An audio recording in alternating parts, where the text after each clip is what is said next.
We're here. Here we go. Number Live 3. on the porch again. And we got some exciting news for you. Roger and I were just talking, and we were looking at ourselves in the video, and we're going to today share the entire time with our weight watching and exercise regimes, which have worked so well for both of us. Oh, Lord. Oh, God. Yeah, buddy. Slim and trim. Oh, boy. And let me make sure we're got everybody going. No, don't see anything here yet, but. So, Roger, how's your week been? It's been a good week. I've seen a lot of what I would consider really interesting educational pieces, things that kind of I didn't know. I always love to be in a place where I thought I knew, but I was wrong. I didn't know. And so I always want to be in a place where I'm educatable.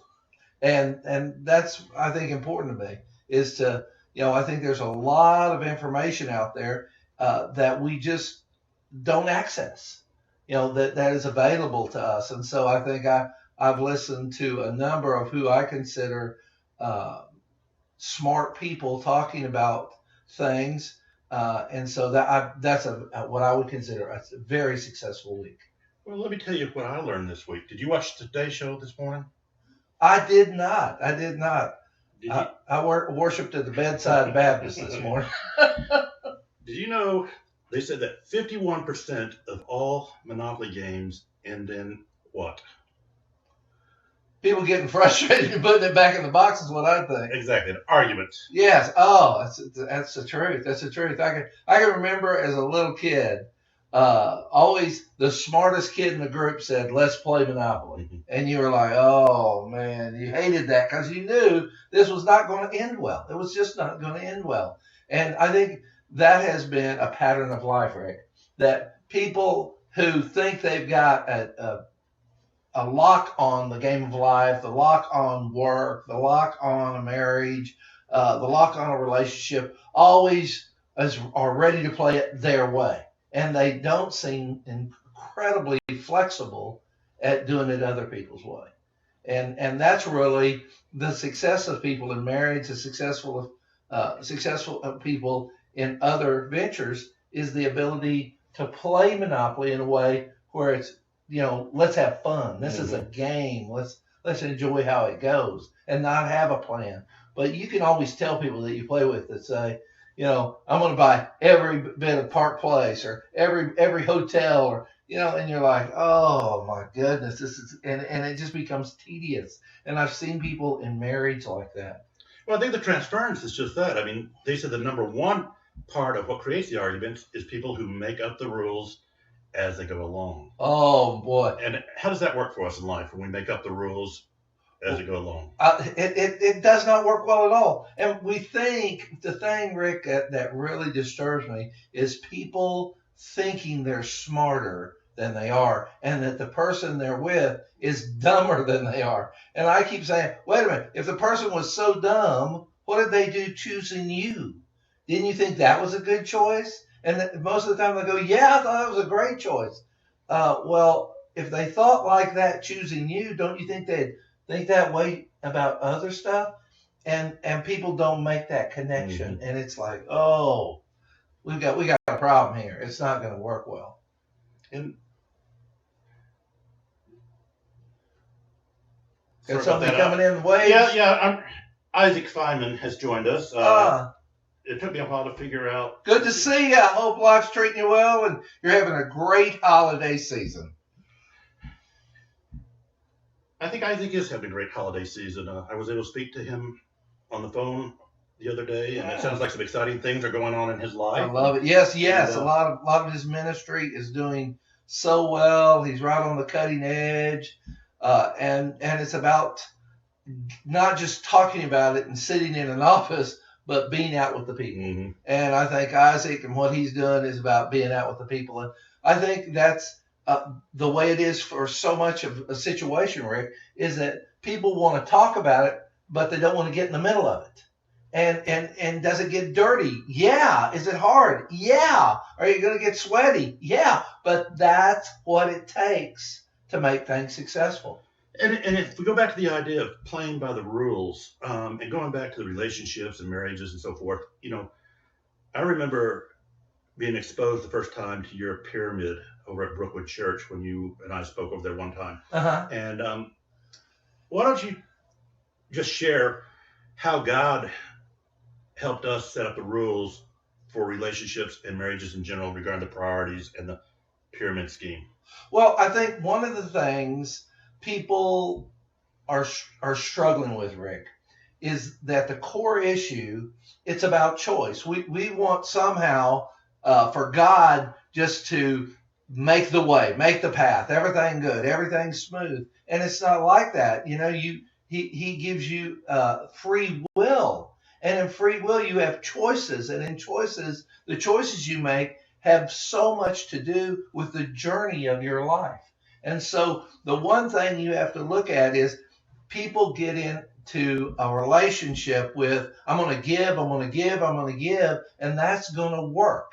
If I just give it all, people, it's going to work. But the truth is, if you don't take care of yourself, and that's where Rick and I talked about that last week on Southern Porches. We talked about a very powerful word, boundaries. And if you want to understand boundaries more, Cloud and Townsend have done a book, a Christian book on boundaries. And it's so important. It's so important in making everything work, is that I have a boundary, that my yes means yes and my no means no. That's incredibly powerful. So in my pyramid, it's important at the top for people to have boundaries. Mm-hmm. Okay.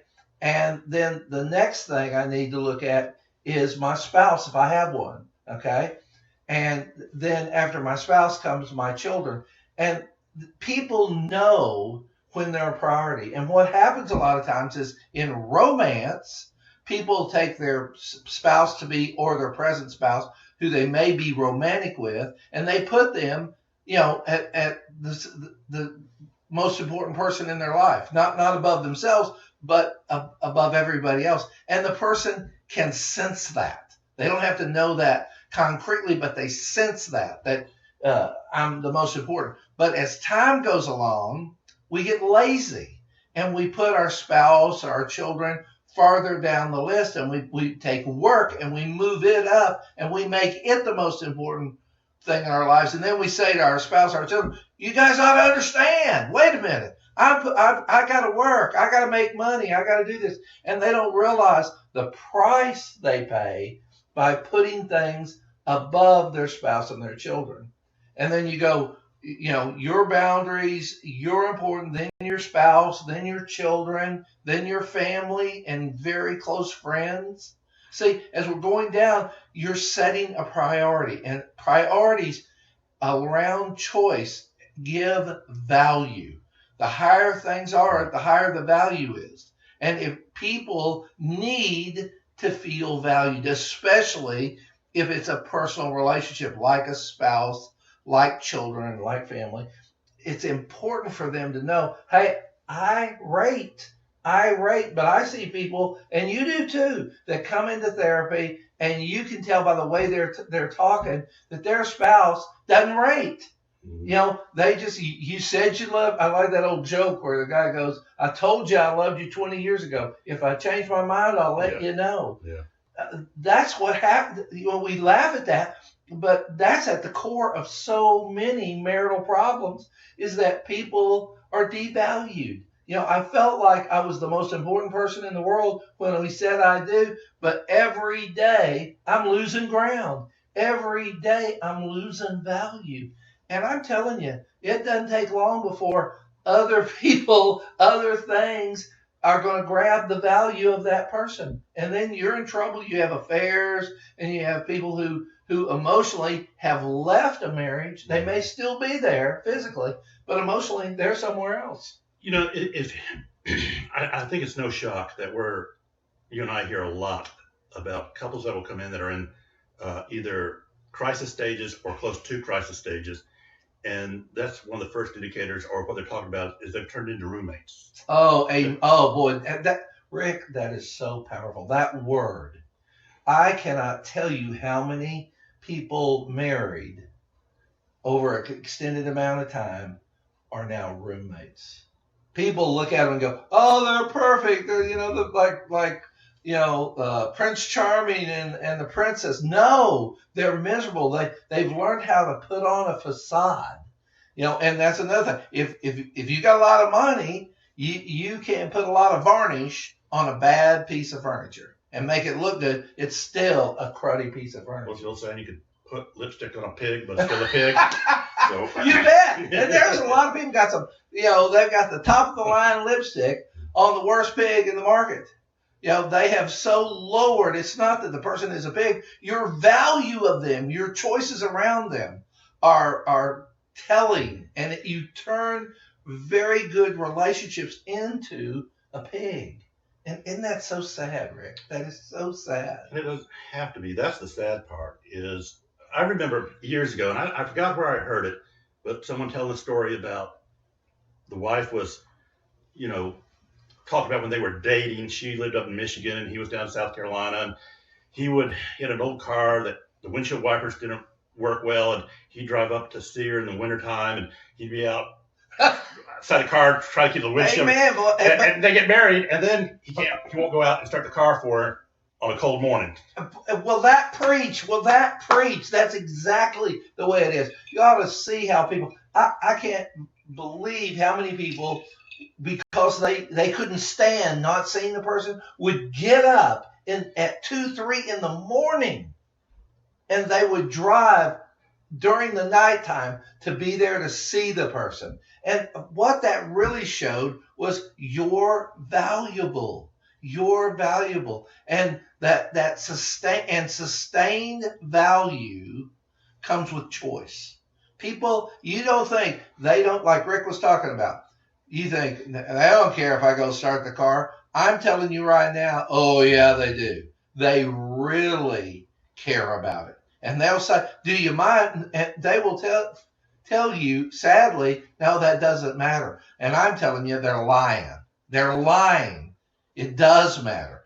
And you just need to remember the type and value of your choices has everything to do with the longevity of your relationship. If you want a relationship to be quality for a long amount of time, make high-level choices throughout. And if you do, and you see people, it's not unnoticeable. There are people who do well in business, and they do well at business, and I want to say to our viewers, at a cost. Okay? Can you be very successful in business? You bet. But your marriage takes a blow, your children take a blow, your family take a blow, your personal life take a blow. How many people do we see getting into their 50s and their 60s that they're done very good in business, but their health is in the toilet, man. Mm-hmm. They have all these kind of problems because they've made bad physical choices. They didn't put physicality in their regimen. I love how I was looking at Facebook, and I've noticed on Facebook that some of the people that are in the radio business are in the gym, and I'm thinking, genius. See, they realize, wait a minute, I like doing radio. I like interacting with these people. But what's happening as I get older, I can't sustain it. It takes a certain amount of energy. And if I've not exercised and taken care of myself, I don't have what it takes to get up for the game. Yeah. And speaking of the game, Kim has brought up a good point too. He brought up several good points actually, but talking about one thing is to load the dishwasher, want to see the microcosm of their marriage, and I don't know, Kim, if you are talking about the same thing I experienced. I know for Cheryl myself, I can do a lot of things in life, but apparently I'm not a good dishwasher holder. Well, yeah. Now, one of the things, again, though, I think it's about choice. Yes, I may be a cruddy dishwasher loader, okay, given, and that they may be a better dishwasher loader. But you've got to look at your choice of willingness. If I go and load the dishwasher with a positive attitude, I can load it cruddy, okay? And because the partner can see, wait a minute, what's my attitude? But when I give a land, they can be doing it. Well, then their thought is, I'd rather you not do the dishwasher. And I was under the assumption that you cared. I was under the assumption that this relationship meant something. But if you can't load the dishwasher for me or for us with a better attitude, and I love, and this made me think, Rick, on one thing of foreplay. A lot of foreplay, people think, happens at the end of the night. No, it happens early in the morning. How have you treated that person? What have you done with that person? Where have you put their priority? And if you do that over and over again, that is powerful foreplay. Well, and I want to give credit. Unfortunately, my old feeble mind is not remembering well anymore. But there's also, I remember hearing many times, as we talk about the gender specificness, and that, for women regarding just that connection and so forth, are like the old steam on the locomotive where you got to get it going and start it up and get it rolling real fast. Get it rolling before it really starts going on. Yeah, you got to put coal. You got to choose to put coal in. A lot of people put no coal. It's like no engine. Right. You start the day off and you start that relationship building in the morning. And you start that connecting first thing. While we men, of course, are blast furnaces. It doesn't take much. Gail. Push the button. Yeah. We're ready. Yeah. All right. Yeah, I'll tell you. If somebody said, what's foreplay for a man? That's showing up. But that's not the way it usually works. It's how people view their value. Is it easier to kiss on someone you have at a high value? And the answer is yes, for both people. I value you, and you feel valued. That is powerful. That is powerful stuff. Gail asked, okay, we have a problem. We're going back to the dishwasher. And actually, it was easily fixed. There really wasn't a problem, Gail. It's just that I just don't load it like Cheryl likes it. But I still load it, and it was an easy problem to fix. Is Cheryl's a wise woman, and she just knew that she'll come behind me and do it like she wants to do it, and life goes on. Well, and the other side, Rick, is you have a choice to convey teachability. Am I willing to learn? And usually when people get married, they feel I already know it. My mama taught me. My dad taught me. I've learned it all. So I've married you with this set of rules that I'm not going to move. And boy, that's a fight waiting to happen. But see, if it goes to loading the dishwasher and you realize, wait a minute, she does load it better. Okay, that's being teachable. Then watching how she does it, that's being teachable. Then making an effort to do it a better way, that's teachable. That shows priority, that shows value, that makes a big difference in people's relationship with each other. And that's another thing, that when it comes to children, I see a lot of parents, I want y'all to do this and I want y'all to do that. And they want to boss their children around. And I said, do you think at some point that doesn't play well? That a child grows up to a point to where they're resentful of that. And even a spouse is resentful of that. So it's important to build the relationship, to have it win-win, to have it where I show whatever you're trying to tell me is not a fight, but a teachable moment. That is powerful. And we as human beings, we're designed to seek significance. And we're going to find our significance either through positive or negative reinforcement. And our reactivity is either through negative or positive reactivity. And one of the things, in marriages and relationships is when we both learn to give significantly in a positive way and to react significantly in a positive way, and we're talking about love, and we're, we are in a culture today that defines love as feelings. And when we understand that love has never been based on feelings, it's based on actions. Words and feelings don't do it. And that's what creates the frustrations and I hear you, what you're saying, or I just don't feel in love. How do you fall out of love? You don't fall out of love. Well, you don't fall in love. Yeah, exactly. You fall into passion and Lust, you fall out of passion. Lust, passion. Passion is what people, I think, call love. Mm-hmm.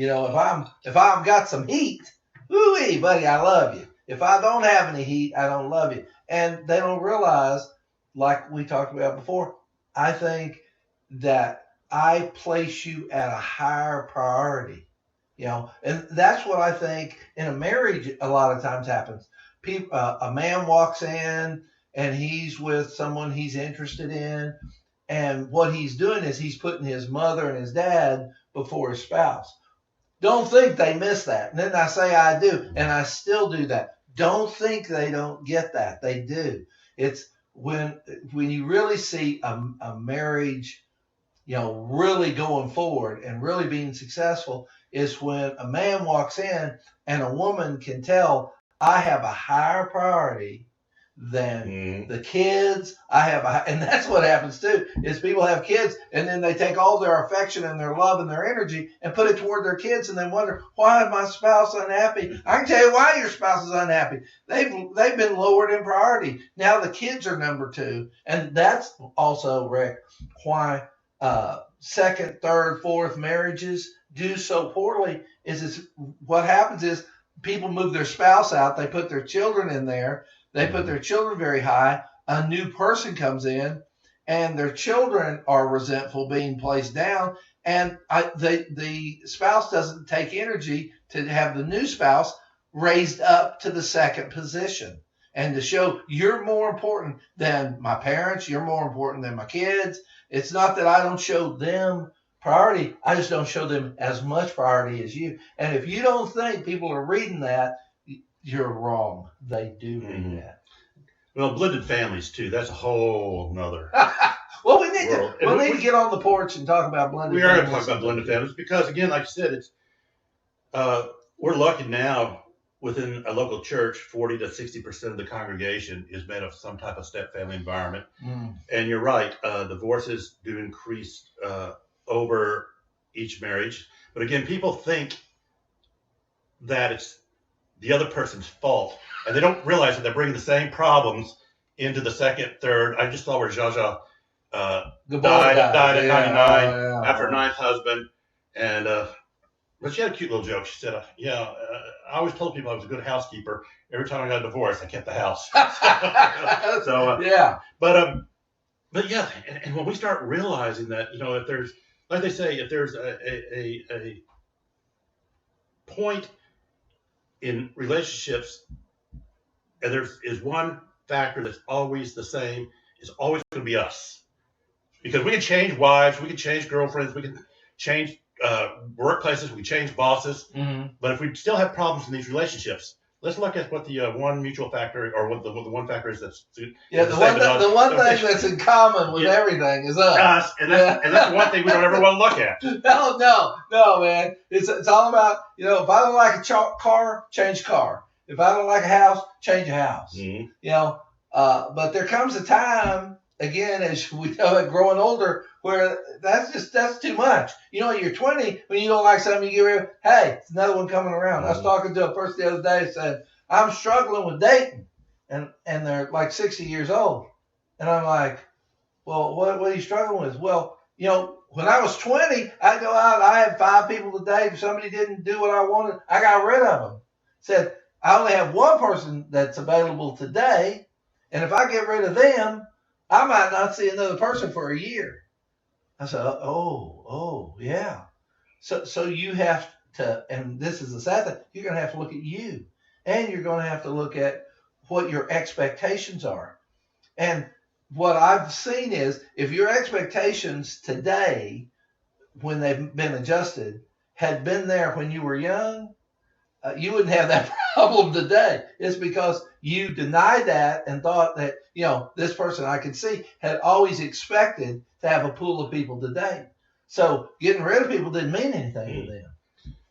And, the interesting thing about life, it's some of the tricks it plays on you. It's, if we make it another 20 years and make it to a nursing home, we'll be the most popular people there because men don't make it to the nursing home too often. But speaking of weight, oh boy, that's a tough life though. That's another thing I never understood God about is when I was in high school, I hung around with a bunch of guys. They used to be called Blue Monsters because they were big guys, and they played football. And so my friends played football. I wanted to play football. I was 145 pounds in high school, and the coach just nicely said, "Rick, you're not big enough to play football." Yeah.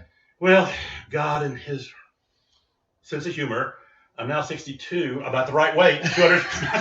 Yeah, you're at 60, man. I've got it. I'm ready for the game. I did just see where that guy stayed at 55. I love that. Yeah, oh gosh, that's so true. Oh my goodness. Yeah, you finally made the weight class at 60. What? Yeah. So you can be a stud at 20, you can be a stud at 85, but in between. That's it. Well, and it's so important that we are the consequences of our choices, and our marriage is the consequence of our choices, and our parenting are the consequences of our choices. We really need to examine what kind of choices we're making. And if you can't get in a place where you're making positive, progressive choices, mm-hmm. then I don't care how you feel. It doesn't matter how you feel, because in the long run you're going to fail. Choices are going to make a difference for you, and better choices, better life. Better choices, better wife. Better choices, better everything. And it's sad that we've got to be in our 60s before we're making any functional choices. Which is sad. Mm-hmm. Well, so choices have consequences. Yeah, I wish I'd known that 20 years ago, too. Ooh, well, I'm sure it was out there, Rick, but I made the choice not to listen. Mm-hmm. Run fast, run hard. We grew up in the generation where, live fast, run hard, die young. Mm-hmm. All good. Until you got to that dying part. Like, oh, wait a minute, this doesn't seem like the best plan in the world. I think I want to stick around. Oh, well, you've made choices that are going to follow you, and you want to stick around, but you don't want the consequences of, that doesn't work real well. And so, it's important. And you see people that have thought out their choices. There were people that I could tell in high school, they really thought where they were going to school. They really thought who they dated. That it was a real thought out problem. And they have done so much better. And the people that were freewheeling, for the moment, they were living large, but now they're struggling. You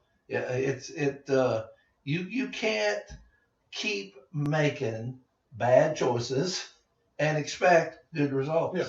But the good news is, too, that it's never too late until, like I said, we are 6 feet under, that we cannot start making better choices. If we're having challenges with our children, it's always possible to make better choices on how we do that. If we're having challenges with relationships, it's always opportunity to make better choices on that. We just learned, that's going back to the idea of the monopoly. There are rules to this game of life. Yeah, yes. And when I love what you're saying there, Rick, and I hope people hear that. It's never a bad time to change your choices. It's never a bad time to change courses. Is it going to be tough? Yeah. Is it tough? Yeah. But you're going to down the road, children that you have not done well with, they want to love you. Are you giving them a chance? If you're in a relationship and it's not going well, mm-hmm. Are you giving it a chance? And that's the important thing. And even when we come to what we think are the most crisis parts of our lives, I don't try to figure out how to share this without sharing too much, but one of my favorite couples I've ever worked with, it was an affair in the situation, and but they both made the choice that they were going to save their marriage, and they both put the effort into saving the marriage, and they're doing great now. And I remember she had one of the best uh, sayings I've ever heard. She says, "If this is what it took for me to have the marriage I've always wanted, well, it's not what I would have chosen, but the outcome was what they needed." So they took that phoenix and what was the crucifixion became the resurrection out of that. Well, right, and I love that. But people need to hear. Was it bad? Yeah. Mm-hmm. Did it immediately like we're going to save this marriage? Everything get better? No. You've got to go through a lot of mud, till you get to a place where you can get cleaned up. And so if you've chosen to create a lot of mud in your life, it doesn't come off in a second. I'd love for that to be the case. And I think people, Rick, you can attest, come to therapy thinking, I'm going to come in here, I'm going to shower for an hour, I'm going to go back, I'm going to be all clean and shiny. And it's not like an emotional car wash. That isn't how it works. You've got to go in and you've got to wash many times, and you've got to buff many times, and you've got to wax many times for it to all come off. Now, if you've chosen to make that commitment, if you've chosen to get through the mud to get to the clean side, it's just like that woman talked about. Yeah, I hate it. I wish we wouldn't have gotten dirty, but we did. And if this is what it takes to get undirty for us to have a clean relationship, wow. Yes, it's worth it. And if we only take a bath once a year, we get pretty stinky, don't we? Just so. Oh, man. And I always love when I look at people and say, if you would have acted this way, the way you are acting now, back when you were courting, when you were dating, when you were getting to know a person, what would have been the consequences of that? And the answer would have been, oh, they wouldn't have given me a second thought. Yeah, no, they wouldn't. But now they're supposed to just fall all over, because I don't do the basic things. And Rick, it's back to kind of, we're going full circle here, but the fact is, if you're a priority, when I was dating you, you were a priority. If I choose to make you a priority again, and I make certain choices to show, wow, that is true therapy. That is true change. Mm-hmm. And if you don't think the other person is watching, that you do basic things well and you choose to do them, you're not, haggard about it. That if you do it, they've used up so much energy, it wasn't worth it. You think it's like back in the old days when you used to get a star for doing the spelling bee really well. Mm-hmm. If you're looking for your spouse to give you the star, or your children to give you a star for you doing the basics and making them a priority, no, that's not going to happen.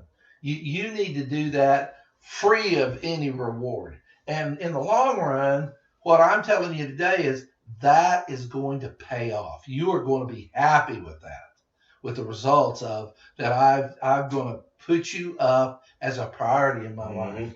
So I love that it's important that the woman in this relationship looked and said, is this bad? You don't go to therapy and it unbads something. That's what I love about people. They come to therapy. Can you make this unbad? Can you make this affair unbad? Can you make these bad choices unbad? And I want people out there to know, no, bad choice, bad choice. Fair, bad choice. Lowering the priority of your spouse, bad choice. Those are all bad choices, and they have bad consequences, and things do not go well. I cannot keep abusing my family, my spouse, my body forever. Yeah, and Kim's brought up a good point, and he's saying no commitment, talk about marriage again, and that's exactly what made this successful. Is they made the commitment that they were going to save this marriage. Yes, it was hard emotionally at first. It was hard, and sometimes we have to hold their hope for them until we can give it back to them. Yeah, hold the hope. And I really want to interject in here, Rick, that they might have made a choice for the relationship, but what they really made the choice is for the hard stuff. That there's therapy for us. We get people come in here all the time, and the hardest thing for a therapist is to get them to make a commitment to the hard choice. See, that couple made a choice to do the hard work to be committed. Is it easy to be committed? No. Is it easy to be married? No. Is it easy to raise children? No. That's why you have to make a commitment to the hard stuff. I don't want to sell, easy doing. I love you, and we walk out hand in hand in the sunset. That it doesn't work that way. We got to get out there and we've got to do the hard work. Being committed is hard. Being a parent is hard. You know that. And that's if there's anything I've learned as I've grown older is the difficulty of living life better. That is difficult. But I've seen people who do it every day and wow, they get the benefit for that. Yeah, we're living in a culture where instant gratification is now the norm, and the idea that it takes time and commitment to change anything is not Amen. instantly, and so we're battling that. And do they have an app for that? My spouse, that's the gospel truth, man. my spouse just died, and I'm feeling sad. Do they have an app for that I can, And Right. I want to be able to snap my fingers and everything be better. And no, I love how people somehow, it's like digging a ditch.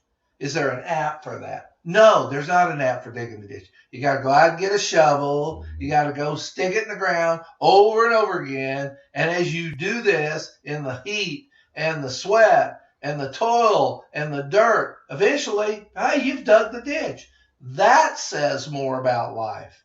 And then, but people again out there are making millions of dollars selling people the Ditch the Dig app for their marriage, the Dig the Ditch app for their parenting. Oh, if you just get this program for $9.95, this is an app for digging a ditch. Well, as I've lived longer, the less success I've seen from those. It doesn't work. It doesn't work. It's about doing the hard work. We were talking last time about codependency and toxic people, okay? And I found a statement by Maya Angelou, who is she just recently died and is a famous author and poet and friend of Oprah Winfrey. And I think she hit the nail on the head as it comes to codependency and toxic people and how they're bad for your life. And I want to read this to our viewers. What she said was, when someone shows you who they are, believe them the first time. See, a lot of times, and Rick and I have seen this, where when we talk to people who've been in a bad relationship or a bad situation or around toxic people, we say, did they ever tell you that they were actually not nice people? And as they sit and think, they say, well, way back in this one moment, they did say, but I just thought they were kidding. And I love what Milo Angelou said. No, people have a tendency to tell you they're funky. They have a tendency to tell you they're bad. And we have a tendency to ignore it and to gloss over it and say, oh, they just weren't with the right people. They weren't in the right situation. And that is wrong. We need to listen to people. They will tell us who they are. People have a tendency of knowing themselves greater than they give themselves credit for. Yeah, our challenge, though, now we're going back to relationships. And if you read Soul Healing Love by Bev and Tom Rogers, and I highly recommend it,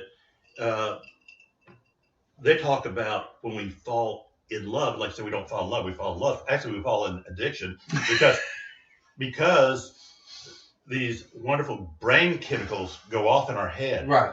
That makes the whole world brighter, beautiful, better. Oh. We're quote unquote in love, and then you got somebody saying, Roger, do you know she's kind of a weird? Oh no, Rick, she's just a passionate person. Oh yeah. Roger, Right, we have all kinds of. What you're saying is, if we go down the road and it says dangerous left turn, and we keep going at the same speed, when we get to that turn, we're going to wreck.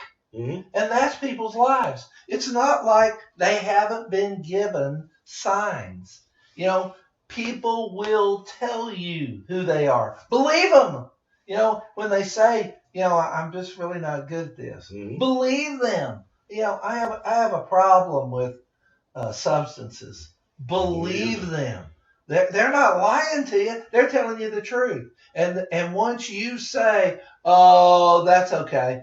If you don't think they're toxic and they're going to use and abuse you, that is a train wreck. And Kim brought a good point. And then, like Kim says, then we're the ones hoping that they'll change. Love changes all. Yeah, and I know this other person they were with didn't have what it took to change them. Yeah. I have what it takes. Boy, I want people to hear out there, that's a setup. That's a setup. Mm-hmm. They're testing you. They're qualifying you. That they're grooming you to see if you're a good candidate to be used and abused. If you say, well, I put myself out there and they're not going to use and abuse me, I want you to hear today, you're in denial. That's what the case is. Because given the time, given the power, given the space, they're going to use you. And sadly to say, and they may be, in a high position somewhere. They may be a member of a church somewhere. They may be a pillar in society. I want people to know, doesn't matter. Doesn't matter. The bottom line is they're grooming you. They're toxic. They know they're toxic. And early in the relationship, they've told you. And the bad thing is you've not listened. And because of that, are you going to pay the price? Oh, this person would never. And I want you to hear today, oh, yeah, they would. Oh, yeah, they would.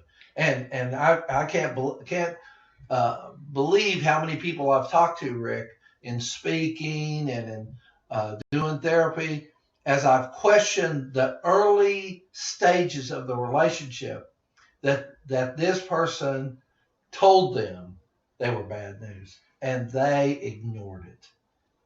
To their own peril. I mean, and it ended up where things got, and this is one I hear all the time. You don't know them like I know them. And I say, don't need to know them like you know them. I just need to be you need to do something I'm doing, which is I'm listening. I'm listening straight up. I'm listening to the information they're giving me. And so much of the time, I don't like the information because the information says, let it go. Yep. Move on. Yep. And I don't want to. So I stick in there. And what we're saying today and what I'm saying today is you're going to pay the price. You are going to get hurt. You can't hug on a porcupine and not get stuck.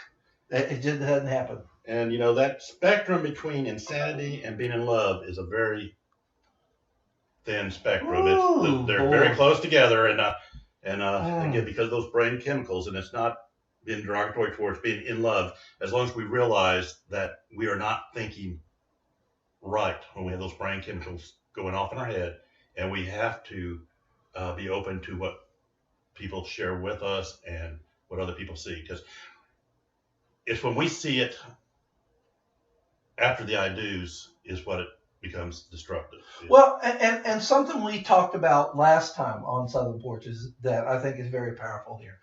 When people have powerful boundaries, that their yes means yes and their no means no, then they can fall in love, but they maintain their boundaries. Mm-hmm. Things work out better. Now, is that hard? Yeah, because in the flush of the passion, we have a tendency to lower our boundaries to make the relationship run smoother. and we don't look at, like you said, the long run. Yep. And so it's very important when you see people that my yes means yes and my no means no. I'm going to set these boundaries. I'm going to be in love. I'm going to have all that. Oh, it's all this. But wait a minute. As far as this goes, no. As far as this goes, yes. If you want life like this, I'm going to lay it out like that. Then those people do better. It's just fascinating.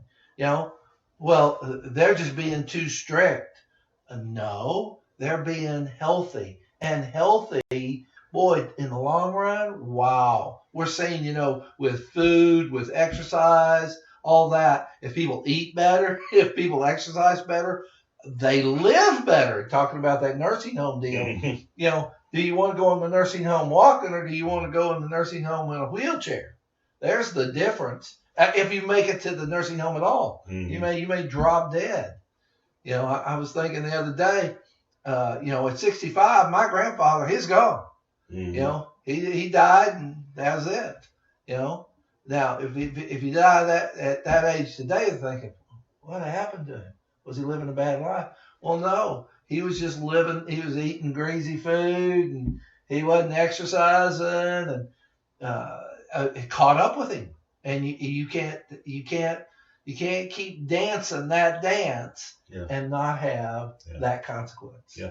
And Kim's asking another good question about premarital counseling, and you're working with somebody and they just, you show these things and they just won't or can't change. Well, first of all, the can't is not something we all can change. Yeah, that's deception right there. Right.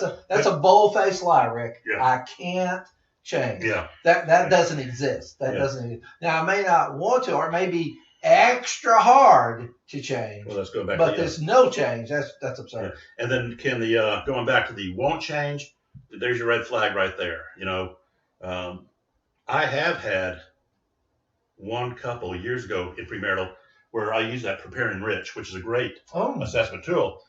But I had to tell them I just didn't think this was going to work, because they could both change, but it was the won't change or trying to understand what it was. And so I think our job is to be that red flag sometimes. And will they listen to you?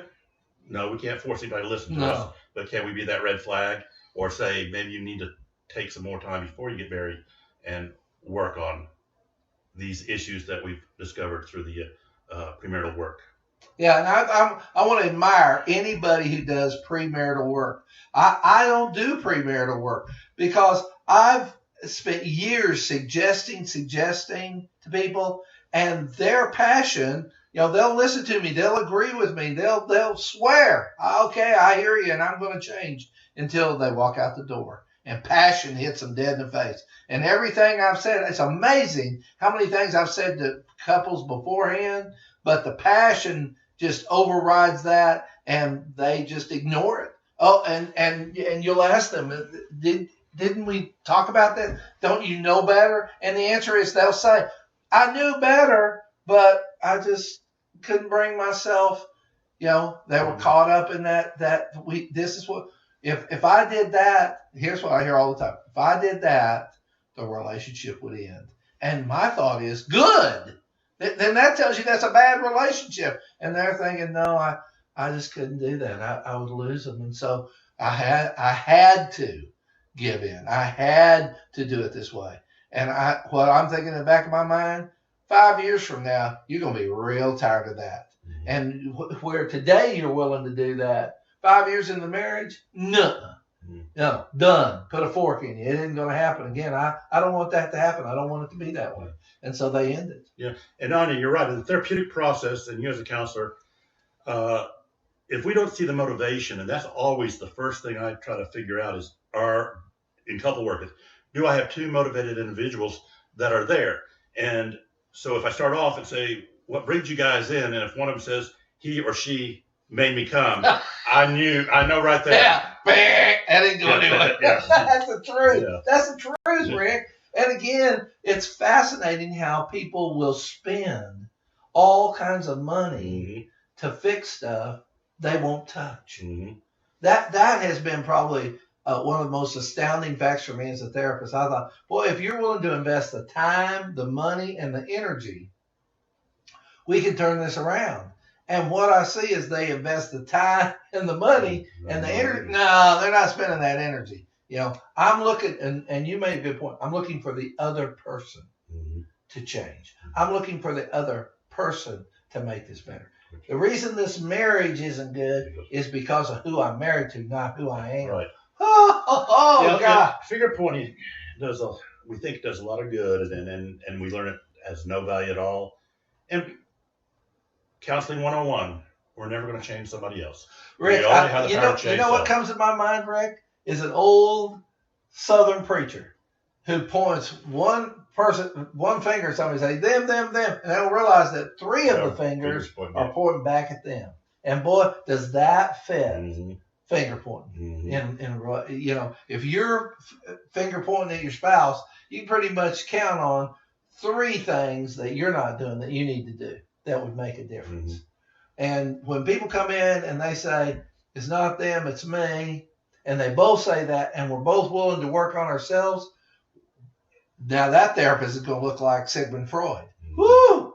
Well, look at all the change they made. I'm telling you, there's not a therapist out there that makes the change. It's the couple that makes the change. It's the people who come in that are willing to do the hard work. And if they do it, can a therapist help direct them? Yeah, exactly. Yes. If you're a good director, number one, and number two, are they willing to invest the energy? Yep. We could we look like geniuses if that all work with them on finding the solutions, but we can't give them the solutions because that has to be discovered. And in the therapeutic process, you're there because you want behavioral changes, and you just need someone to kind of help you focus on what are going to be the solutions that are going to accomplish those changes in you. Yeah. And to kind of sum up what we've been talking about today is we want to encourage you. Everybody has problems, everybody. And we want to encourage you to do the hard work.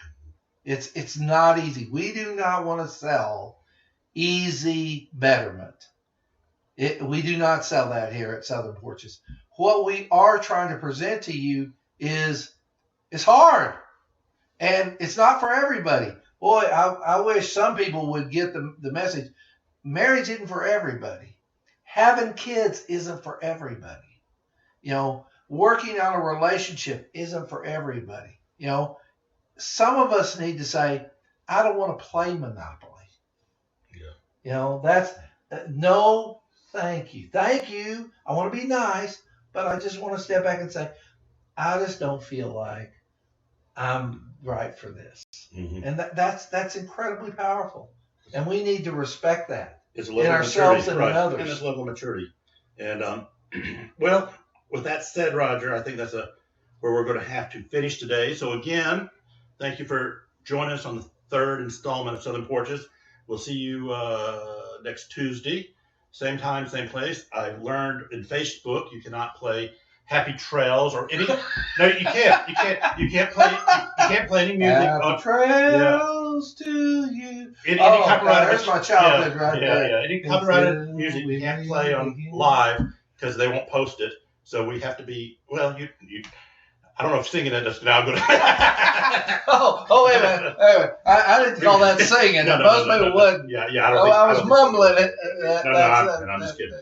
Okay, so great seeing everyone. We'll see everybody next week. Same time, same place. Take care. And as you all watch me turn off. Oops.